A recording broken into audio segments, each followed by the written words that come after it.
ஓம் ஸ்ரீ குருப்யோ நமஹ. தென்னாருடைய பெரியவா போற்றி, எந்நாட்டவர்க்கும் இறைவா போற்றி. சர்வஜ்ஞா சர்வவ்யாபி பெரியவா சரணம்.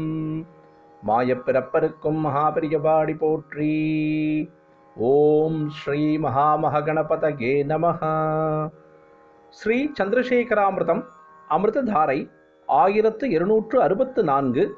தெய்வத்தின் குரல் 5ஆம் பாகம், அத்தியாயம் ஸ்ரீ சங்கர சரிதம்.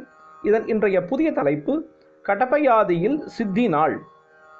ஆச்சாரியால் அவதார தினத்தில் இந்த சங்கையின் சம்பந்தத்தை சொல்வதற்கு முன்னால் அவர் சித்தியடைந்த புண்ணிய தினம் பற்றி கடபயாதி சொல்கிறேன். ஆச்சாரியால் உட்பட இந்த காஞ்சி மடத்தில் சுவாமிகளாக இருந்தவர்களுடைய சித்தி தினங்களை வரிசையாக தெரிவிப்பதாக புண்ணியஸ்லோக மஞ்சரி என்று ஒரு புஸ்தகம் இருக்கிறது. அதில் 55வது பீட்டாதிபதிகள் வரை ஒவ்வொருவருடைய பெயர், ஊர், சித்தி அடைந்த இடம், சித்தியான காலம் முதலியவை ஸ்லோகங்களாக கொடுக்கப்பட்டிருக்கின்றன. அதற்கப்புறம் 5-6 சுவாமிகளுக்கு அப்புறம் வந்த ஒரு பெரியவர் அதற்கு பரிசிஷ்டம் என்பதான சப்ளிமெண்ட், பிற்சேர்க்கை ஒன்று எழுதி 56லிருந்து 60 முடியவான 5 சுவாமிகளை பற்றியும் இதே போல புண்ணிய ஸ்லோகங்களை கொடுத்திருக்கிறார்.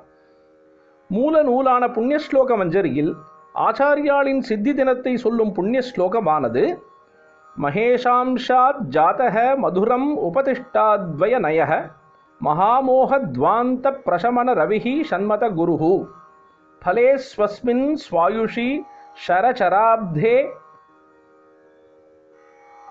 அபிஷகலேர் விலில்யே ரக்தாக்ஷின் யதி விருஷ சிதைகாதசி பரே. இதில் முதல் பாதி ஆச்சாரிய மகிமையை சொல்வது. ஈஸ்வராம்சமாக பிறந்தது, அத்வைதமாக தம் பாஷ்யத்தால் மதுரமாக்கி உபதேசித்தது, சண்மத ஸ்தாபனம் செய்து அஞ்ஞான இருட்டை போக்கி ஞான சூரியனாக பிரகாசித்தது ஆகியவற்றை சொல்லியிருக்கிறது. பிற்பாதியில் நம் சங்கி சமாச்சாரம் வருகிறது. ரக்தாக்ஷி வருஷத்தில் விருஷ மாசமாகிய வைகாசியில் சுக்லபக்ஷ ஏகாதசியில் சித்தி அடைந்தார் என்று கடைசி வரியில் பிளைனாகவே சொல்லியிருக்கிறது. ரக்தாக்ஷி என்றால் 60 வருஷத்திற்கு ஒரு தடவை வருமே. எந்த ரக்தாக்ஷி என்பதை கலியுகத்தில் எத்தனாவது வருஷமாக இருந்த ரக்தாக்ஷி என்று 3வது வரியில் தெளிவுபடுத்தி இருக்கிறது. சித்தியான பொழுது அவருடைய வயசு என்ன என்றும் சொல்லியிருக்கிறது. இந்த 2 எண்ணிக்கைகளையும் தான் கடபயாதி சங்கையில் வார்த்தைகளாக சொல்லியிருக்கிறது. ஷரச்சராப்தே என்பதில் ஷ ர ச ர என்ற வார்த்தையில்தான் கலியில் எத்தனாம் வருஷம் என்ற எண்ணிக்கையை சொல்வது. ஷ ர, ஷர என்றால் அம்பு, சர என்றால் போவது. இப்படி ஏதோ வார்த்தை மாதிரி இருந்தாலும் உண்மையில் அது கடபயாதியில் ஒரு நம்பரை தெரிவிப்பதே. காதிநவ சூத்திரத்தின்படி கொஞ்சம் கணக்கு போட்டு பார்க்கலாம். ஷ என்பது யாத்யஷ்டவில் யர ல வ ஷ என்று 5வதாக வருகிறது, அதாவது அது 5.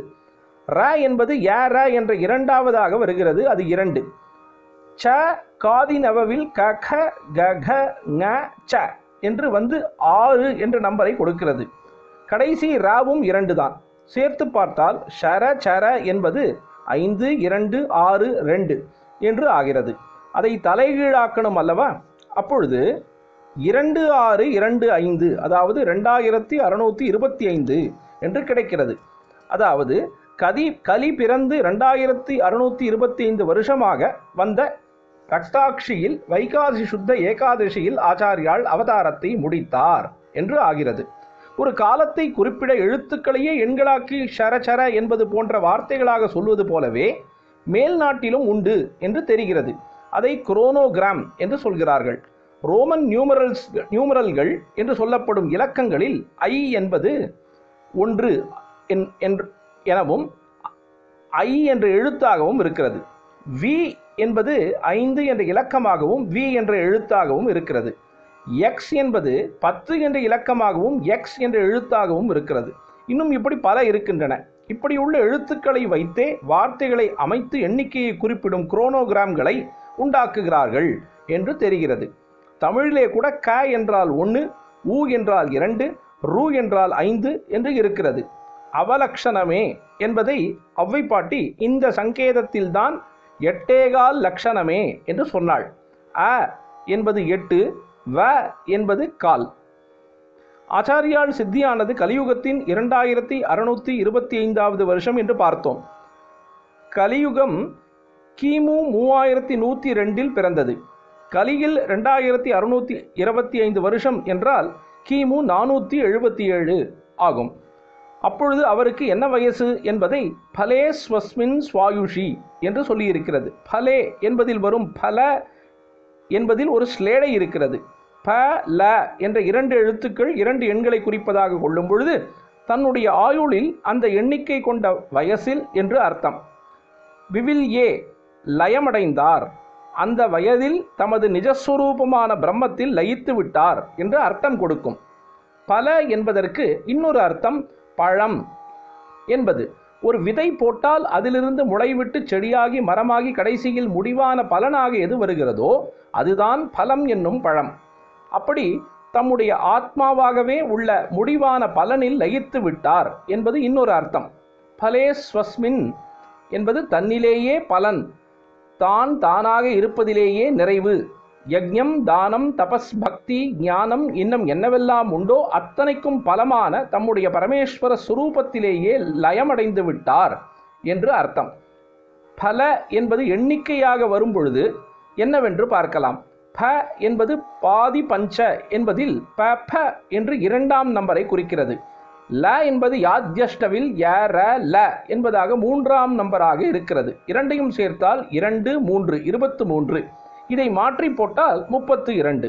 தம்முடைய 32வது வயசில் ஜீவ யாத்திரையை முடித்து லயமாகிவிட்டார் என்று தெரிந்து கொள்கிறோம். அமிர்தம் தொடர்ந்து பொழியும். பிரதோஷ சங்கர பிரத்யக்ஷ சங்கர தென்னாருடைய பெரியவா போற்றி, எந்நாட்டவர்க்கும் இறைவா போற்றி. சர்வஜா சர்வவியாபி பெரியவா சரணம். மாயப் பிறப்பதற்கும் மகா பெரியவாடி போற்றி.